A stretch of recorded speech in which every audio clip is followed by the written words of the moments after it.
Okay, guys, welcome to SportsMatters TV. I'm joined by a Cork camogie star, a lady that's broke onto the scene a number of years back.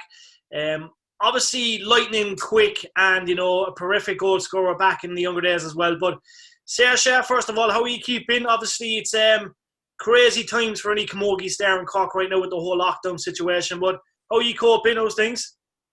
They're okay, I suppose. I wouldn't say grand or fine, but like any GAA player at the moment, I suppose I'm kind of going crazy without training properly with the team and stuff like that. So, lockdown 3 is definitely worse than lockdown 1, I would say. We only said that the other day. Obviously, lockdown one. You know what I mean? When that came about, like no one knew what to expect, and obviously we had a bit of free time, and it was crazy. But I think like lockdown 3 is really taking its toll on everyone. Sports stars, everyone in general. But it's obviously you know what I mean. It's you know what I mean. Being a young camogie star, first of all, it must be very hard because obviously, you know what I mean. Last season, the crowds weren't there. Obviously, it can take its effect. But like, how are you finding the restrictions and all? Like, like you're so used to training and going to games and traveling and stuff. Obviously, it's tough. Definitely, 100%. Like I was watching not watching, but I was listening to Sean and my cousin. She's part of the Cork City women's team, and every time she texts me and she's saying, "Oh, I'm heading to training or I have a match or something like that," I just tell her stop talking to me altogether because I get very, very like angsty about not being able to train and stuff like that. Obviously, it was hard in the first lockdown, but I feel like we were like you said, it was all kind of a new and we had spare time and everyone was kind of doing TikToks and it was sunny and it was fun like. And then the second lockdown we were still able to train and go to college, so I didn't really feel the weight of that one, but Yeah. I think definitely the dark nights of lockdown 3 was it was a lot harder, definitely. Definitely. And what's the situation at the moment for all the camogie stars right now? Is it just a lot of Zoom calls and kind of, I suppose, the panel and the management kind of checking in and making sure everything's all right? Yeah, like we're doing Zoom calls now an awful lot with the club. We do workouts, Zoom workouts Tuesday and Saturday, and Shirley Maloney, one of our trainers, she does them with us, and they're great. They're a great asset to have for the team because we all get to just spend that 2 hours a week with each other chatting. With the Cork team, we're kind of doing more like nutrition and psychology side of Zooms, Yeah. and leaving the training to like we're getting a schedule for the week and we'll have to do that then ourselves in our own time, which I kind of enjoy because if I have college I can work training around that, whereas if you had a designated Zoom training, Yeah. like that's a set time that you have to make it. Yeah. So there's that side of it too. Like I keep having to tell myself that if I had Cork training today I definitely have to go, so I have to do this. Yeah, no, it's tough. I was only chatting to Patrick Horgan a while back, and obviously, Patrick being, 33, you know what I mean. It's grueling. Obviously, he's doing a lot of Zoom stuff as well. Obviously, nutrition stuff and being checked on. But I just feel for any camogie star, any athlete in general that can't, perform in front of a crowd or, have a bit of normality. But we have to go back to the early days, Saoirse. How did it all start for you? Is it just through family, through genetics, or is it just you went about one day and picked up a hurley? Yeah, I was kind of like that, to be honest. Like my parents never played GAA. I have an older brother and an older sister, and they never played. I suppose I live in a small village, and there was nothing else to do. Um, when I was younger, I started late, to be fair, for where I live. Like I started when I was 9 or 10, Yeah. so that was quite late for this village anyway. And I started with school first, like Skeena. Happy day. Actually, it was one of my teachers gave my mom the 2-page newspaper spread on our Skeena final only yesterday, and I had a good read off it. And blast from the past. But yeah, that's how it kind of started, playing Skeena and then with the club and stuff. But I'd say I was only under tens, I'd say, when I started, which was quite late. And Yeah. your club, like we go to your club first of all because it's where it all happens with the club. The club probably make us who we are. So being from the north side of St. Vincent's, man, all the way playing in the Pear Shake when I was younger, but went to Vincent's. Obviously, I was lucky enough to play for Shandoon and play for Cork, like underage, kind of 15, 16. But tell us about your club and all the people involved. Obviously, there's a great team down there, and obviously you're probably a little celebrity in the village as well. Well, there's that, yeah. Like when, like if we ever have a Cork match or anything like that, there's signs up everywhere. But I think the first thing to say about the club is we're county champions for the first time ever, and the place is still buzzing. There's signs up everywhere, and it happened in September. It's now March, and we'll be nearly playing the next year's championship by the time the signs will come down, I'd say. But the buzz around the place when we won, it was unbelievable. But yeah, I think underage we had quite a good team, to be fair, with Corsies. We got to, I think my first county final was under 12. It was like the last under 12 county final before they became GAA games. I was in an under 14 county final and under 13, so all the way up. We won in 2000, or when I was under 16, 2016, because I go with the years. But yeah, that was kind of it. Our first real success was county final in 2016, and then we got to the county final the year after again, but we lost to Ballygarvan. Could only imagine, but like, it's obviously magic times playing. You know, locally it's always good to represent your area and stuff. What was it like for you putting on the Cork jersey first day? So we're talking kind of underage and I suppose minor and all that. Was it obviously a dream come true? That's the dream and the goal, I suppose. Yeah, it was. I was playing with Carrickdown, the division, and it was kind of blitzes and stuff when we were 12, and we were up in Mallow. I'll actually never forget the day. I was up in Mallow, and we were playing a blitz with Carrickdown. It was kind of a Cork trial thing, but I didn't know it was a Cork trial. Yeah. And the referee tapped me on the shoulder and he said, get off the pitch. I was like, what? I thought I was after doing something, but he turned out to be the Cork trainer, and he'd seen enough of me. So I went in and got changed anyway, went upstairs in the Mallow complex, and I went to my parents. I was like, the referee told me to get off the pitch, I had to go. And the way we found out was one of the parents of one of the girls from the club came up the stairs and just said, oh, congratulations, Saoirse's after getting picked for the Cork team. And we didn't even know that was a thing. Well, yeah. Like, my parents were absolutely clueless. I didn't know what was going on. I just played 5 minutes of a match and was told to get off the pitch. I didn't know what was going on. But yeah, that's kind of how it started. We were very clueless at the start, to be fair. Love it. And like it's gone from strength to strength. Obviously, we've seen, you know, the minor success, intermediate, and obviously, you know, the senior team.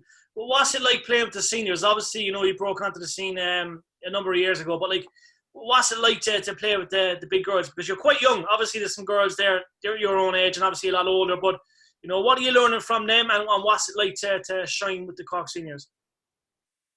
Oh, like, the first day going into the dressing room was one of the scariest things I've ever done in my life. Now, nobody was angsty or mean or anything. They were all lovely, but walking in there was just petrifying. Like, you're looking around and you can see Breach Corkery, Aoife Murray, Orla Cotter, Gemma O'Connor, like massive superstars. And I'm sitting, Aisling Thompson was there. I was sitting there like this skinny little 17-year-old, like, what is going on? But yeah, I think like this would be my 4th year now on the team, which is madness. I can't believe it, to be honest. Like, obviously some of them girls are gone. Yeah. And I'd be kind of classed as one of the kind of middle, kind of, I wouldn't be really young anymore on the team because we are such a young team. Yeah. Especially I feel this year is going to be a massive change. Like, we're going to be so young. There's been a lot of the older girls have stepped away or things like that have happened, and there's loads of minors coming up. It's exciting, but it's kind of like, oh, I'm getting old now, I better start pulling up the socks. No better girl. And like, what you reckon the goals there this year? Obviously we still don't really know what's going to happen, but it's obviously this team is good enough to win an All-Ireland. You know, like when I look at last year, obviously Kilkenny are strong, Galway are strong, but you can never write off Cork. You know what I mean? This Cork team that you have is incredible. Obviously, you know, I've watched the likes of you know, yourself, you know, Aisling Thompson, and like even the Vincent's girls, and you know what I mean, all the girls outside the city, they're all, you know, incredible. But like, you know what I mean, obviously, you know what I mean, providing that everything gets, you know, everything's on track, and you know, hopefully crowds can come back and stuff. Obviously, there's big expectations for Cork this year, providing everything does go according to plan. Well, I think there's an expectation for Cork and Mogi every year, which is how it should be. We expect it of ourselves. You know, when you're so used to winning every second year practically. Dominating. Yeah. So after not even getting to a final for 2 years, we're a bit disappointed in ourselves, and we have a point to prove, to be honest. Like I said, we are a young team, but we're, like you said, well capable of winning, and I feel like the sooner we get back training now, the better, because like we need to kind of put the foot down now, I feel. Kilkenny were a good side that beat us this year, and they went on to win it. And do you know what? They probably deserved it as well, because they have been just nearly there for the last number of years. And like, you know, obviously the wheel has to turn and other teams have to win, but you know, you don't like seeing it at the time. I can only imagine how hard it is, you know. But like, as you said, like, you know, when it comes to the management and the players you have, like, it's sometimes it's a shock when you see Cork, you know, not being in the final. Oh, completely. Like, this year was the sourest note I've ever left on. Like, obviously we lost the semi-final the year before, but I kind of wasn't playing and I was on the bench and stuff, and it didn't hit home as hard. But like, this was losing to Kilkenny in Páirc Uí Chaoimh. Yeah. Like, it was hard. It was really tough. It was only like the second proper championship matches I'd started, and I felt like I had done something, but it was just hard. It was a lot of girls took it really personally, the fact that we were at home as well. Yeah, and I can only imagine. Saoirse, we have to talk about your game. Obviously, you know, you're deadly with the ball. You know, great strike off the ball. What you practice with your game? Obviously, you know what I mean. We're all out pucking the ball and stuff, but like your game is unique. How hard do you work to make sure you're at the top? Yeah, I don't know. Like, when I was younger, I lived at the pitch like every day, and like a day like today now, I'd say when I was about 16, I would have been at the pitch from 10 o'clock to 8 o'clock at night. Like, I kind of did that yesterday. We had running to do, and I went down and I did the running at about 2 o'clock, but I had to come back up because I had a lecture. Yeah. But I saw the weather and there was loads of people down there, so I said I'd go back down and take a few shots and stuff like that. I have a big blister on my hand. Happy days. Happy days. Yeah. But that just proves I need to do it more often now. Yeah. But definitely just living at the pitch, playing with all the lads down there, and just stupid games, like just poking around. Like, the running will come if you have the hurling. I feel like I'd be quite an athletic person anyway. Yeah. Genes. Your family has a tradition of producing, you know, absolutely. I don't know, not really. My brother would be fairly fit now, but yeah, like my mom was a runner, and my dad he did boxing and soccer and stuff like that. But like, there wasn't really a GAA family at all. Yeah. And I would have done athletics before I started camogie, so athletics always helps. That obviously helps your speed and stuff, which is always a good thing. But like, I love the strike off the ball you have. Obviously, you know what I mean. You're deadly when you're in that forward position. We have to ask you. There's a couple of fan questions, right? So, do you think there'll ever be a day where female camogie stars can mix into a man's hurling team? So, imagine you playing up front with Patrick Corkin. Is that a thing that we could ever see, where the girls mix with the lads and you have one unity in one team? That'd be class. Yeah, I suppose, like, we play challenge matches against boys teams quite often, but like, no, I'm not going to be like, oh yeah, we could put it up to the men. I honestly couldn't see that happening. They're just physically stronger. Like, someone like me now couldn't handle a shoulder off a lad without getting a collarbone, and it's actually really high risk when we do play boys teams. We'll be playing minor club teams, and there's always collarbones or ACs going because we're not used to shoulder contact. Obviously the hurling and the fitness, I think, is actually there. We definitely have the same hurling as them. It's just the physicality, I feel. So could we put it up to them on a ball wall or on the track and field? 100%. Love it. But physicality, they're a bit stronger, even though that will half the men as well. Go on, and we have to speak about obviously inspirations. You know, being a camogie star yourself, what kind of players did you look up to? Obviously, you know, as a young age, like 16, 17, anyone that kind of, you know, you were starstruck when you met him, or in the change room and said, "Jesus, look, there you are." Like, yeah, I think when I was that age, Breed Corkery was my kind of like go-to. I remember I was at an under-16 match, and underneath the bus there was a broken hurley, and we were playing on the Sunday, but the seniors had the bus on the Saturday, and I had Breed Corkery written on the half a hurley, so I took it home with me. Like, I was delighted with myself. But I think now I'll get mocked for this because I can't do an interview without mentioning her. When I was 15, 16, it was Sarah Hayes. She's from my own club, Courses, but she played for Cork seniors in her time. Look, she was my under 16 coach, and I ended up playing with her for a few years senior. Like, she's just legend. She had to be. Oh yeah, exactly. Like, if she told me to jump, I'd jump. We all need them people, though. That's encouragement. Like, and like anyone you want to thank, obviously, you know what I mean. It's always the journey up from underage all the way up to senior is incredible. Anyone you want to give a shout out to? There's probably 150 names. Yeah. It's a dangerous question because you forgot to mention me, but like anyone that you want to give a shout out to? My parents, definitely. Like, my dad would drive me one end of the country to the next. I think there's so many people from the club as well. Yeah. I think Mike Boland has to be mentioned. He's our club coach at the moment, but I have him with CIT, and he's been my trainer since I was 14. I started off with Cork under 16 with him, under 16 again, Courses, CIT, and then I had him Cork minor when we won the minor All Ireland, and I still have him now with Courses. So he's hanging around anyway. Mike Boland and Kevin Hannon, they've been there years and stuff like that. They definitely have something to do with the winning. And last of all, how's college going for you? Obviously, there's a lot of juggling with college, and it's obviously hard. With lockdown, obviously, you know what I mean. We're all like, I'm hearing the leaving certs some of them are getting just their grades and stuff. They don't even have to do a leaving cert. But obviously, college it's tricky, is it?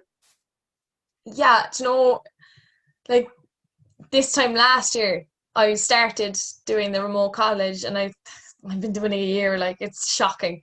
Yeah. I hate it. Like, I was on the phone to Keith Ricken there. He's the head of GAA and CIT.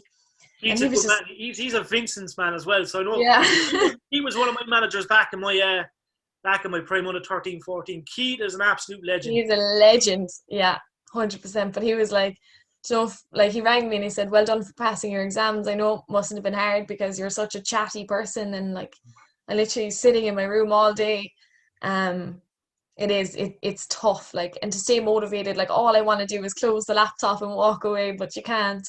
But I think he actually made me realize how much I hated it when he said it. He was just like, well done for passing, but like, how are you getting on, really? Look, I think it's hard for everyone. You just have to keep reminding yourself that everyone's in the same boat, and like, I think the goal is to just pass and get through and put the foot down then next year, because I don't know. Well, Saoirse, look, we'll be back to normality soon, hopefully. There's talks. Look, there's always talks, but look, realistically, I think personally, September, October, we will be back to normality. Crowds will hopefully be back next year. Cork will win All Irelands moving forward. Hopefully you win 10 in a row. It's an absolute honour speaking to you as always, and we'll make sure to touch in with you in a couple of months. We'll make sure you're keeping well, and obviously you're back training and stuff. But thanks for taking the time to speak to us. It means a lot. Thanks a million, Jerry. Thanks, Saoirse. See you soon. Look after yourself. Bye. Thanks. Bye.